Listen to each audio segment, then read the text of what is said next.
gotten so big that it would have caused me to tell my in-laws that I had to drag their daughter and my 3 kids up to Virginia to live closer to David B. Ryan, but that is what has happened, and I thank God for it every day. You cannot imagine what it's been like to see this one little campaign start in Bryan, Texas, and go to 337 cities in all 50 states and 9 countries, and it's just been an absolute joy to come to places that are essentially the most hopeless places on earth, the places where the greatest joy, the greatest love is dehumanized every single day and made into a mere choice. And I remember one time I was in Moses Lake, Washington, and I asked this gentleman how he got into the pro-life movement. He worked in the medical field, and he said that he worked in a hospital. He worked in a Catholic hospital, and his job was to take, to receive the organs that had been removed in typical surgeries.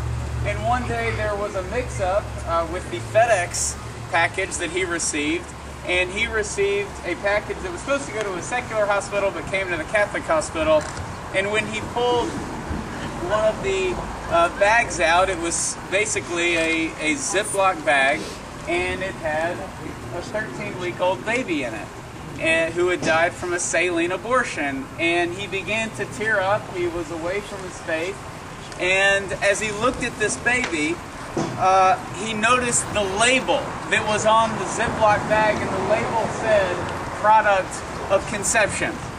And he began to do what any one of us would do in that situation. He began to weep at this innocent child who lay before him dead, labeled a product of conception. And he thought, how far have we fallen that this is what we call the most innocent among us? 2 days ago, I was giving a speech with the former Planned Parenthood director, Abby Johnson, and she shared a story with me that I had never heard her share before, and it was about the first time that she was asked to become director of the Planned Parenthood abortion facility that she ended up running for 4 years. And what had happened is her director at the time had asked her, are you ready to see one? And as a volunteer escort, as a part-time worker at Planned Parenthood, she had never seen an aborted baby. And so the director asked her, do you want to see one? And so she kind of toughened herself up and as a pro-choice advocate, and went in and looked at this 13-week-old baby boy. And she immediately became stunned by the fact that it was put together, because this was the room where the babies were put together to make sure all the parts were there. And it was a baby boy. And Abby said to the director, isn't this a miracle? Isn't it a miracle how we go from this to this? From something in a tray to something living. And she looked up, and the director was just sort of staring at her, and the director said to her, I knew you were the one. I knew you were the future of Planned Parenthood. And she said, well, why do you say that? And she said, because you're the only person in the last 10 years who has looked at what you just saw and what you just looked at and never cried. You're the only person that's ever seen a 13-week-old baby in this abortion facility and not teared up. And Abby, of course, swelled up with pride. And she felt so proud of herself and so dignified that she could handle abortion. She felt mature. And the lady said, one day you're going to be the director of this clinic. And indeed she was. And that day when Abby drove out of that abortion facility and then eventually came back the next day for work, as she reflected upon that day, she thought, that is what I was proud of, is my hardness of heart and the coldness that I had towards the most beautiful thing that we have to offer. That was her pride. And imagine when she saw this 13-week-old baby on an ultrasound machine lose his life 4 years after that day, and then walk right next door into my office in repentance and remorse. Imagine that contrast. And as she was telling me this story, she was tearing up. She was crying because she thinks back to the long journey and the long road. Everybody starts off supporting abortion out of the name of compassion and mercy. Abortion does not come to us with tanks and Nazis and in slavery.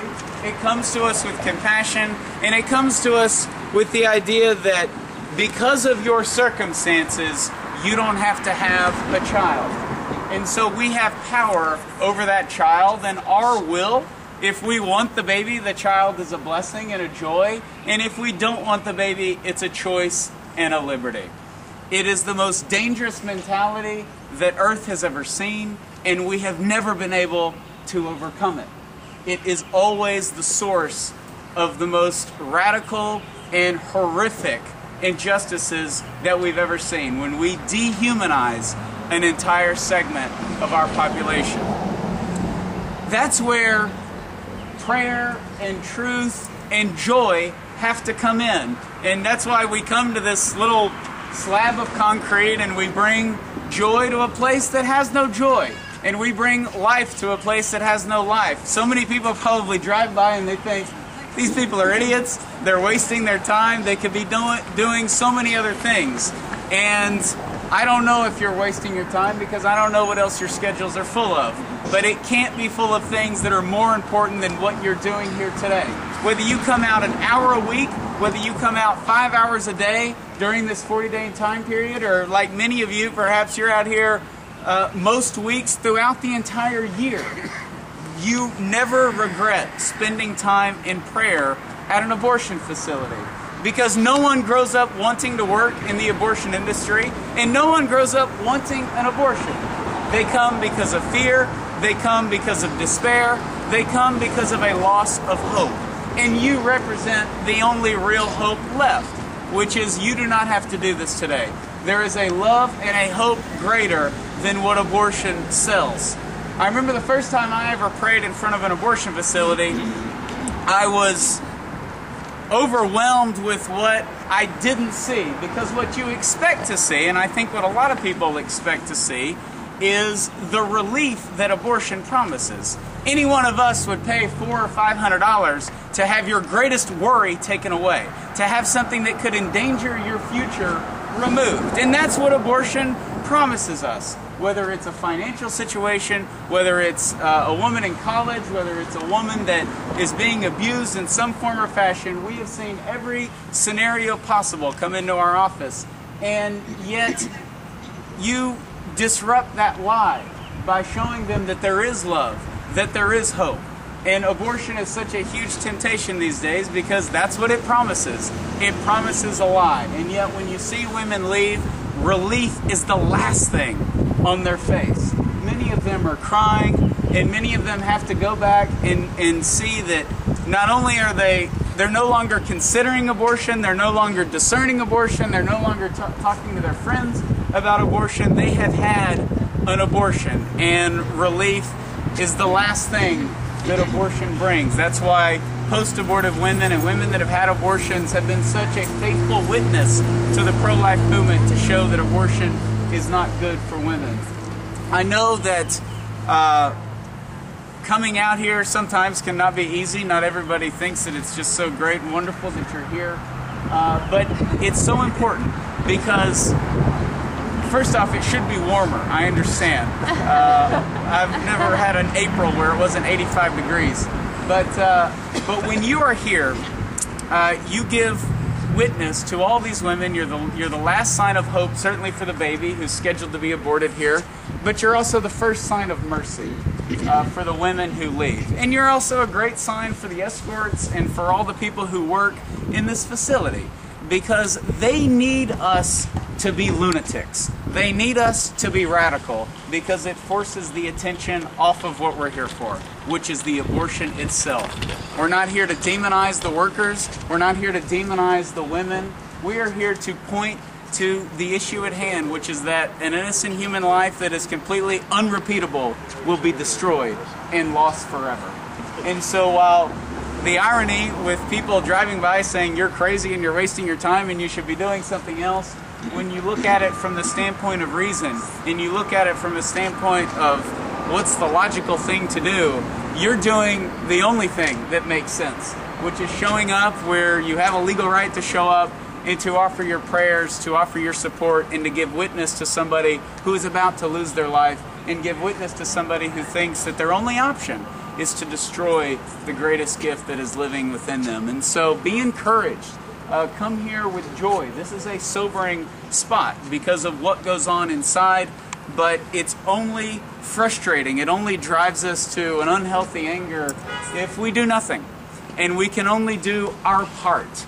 And that's why the 40 Days for Life has a beginning and it has an end. And many times we see that obviously we want people praying out here 365 days a year, but we can do our part. We can take an hour a week or 5 hours a week or whatever.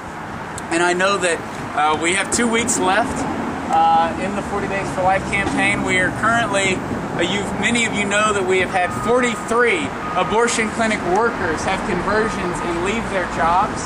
Right now we are working with 7 abortion clinic workers. One of them is another Planned Parenthood director who is... All right.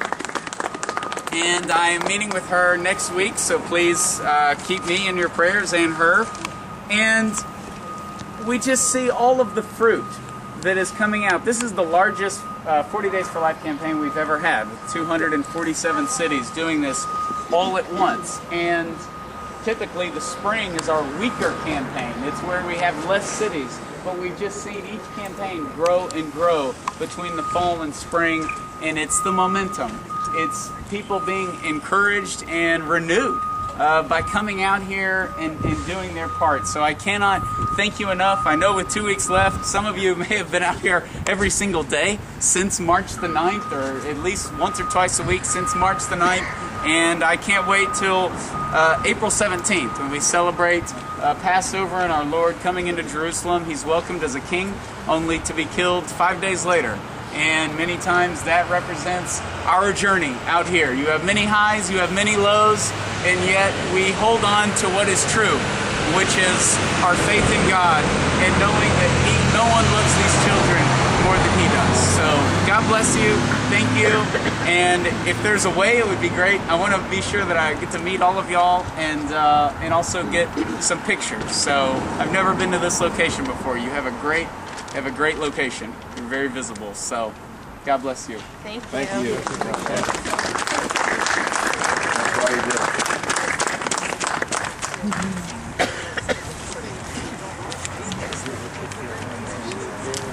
All right, you want to sing? Everything is so sad. Sing, honey?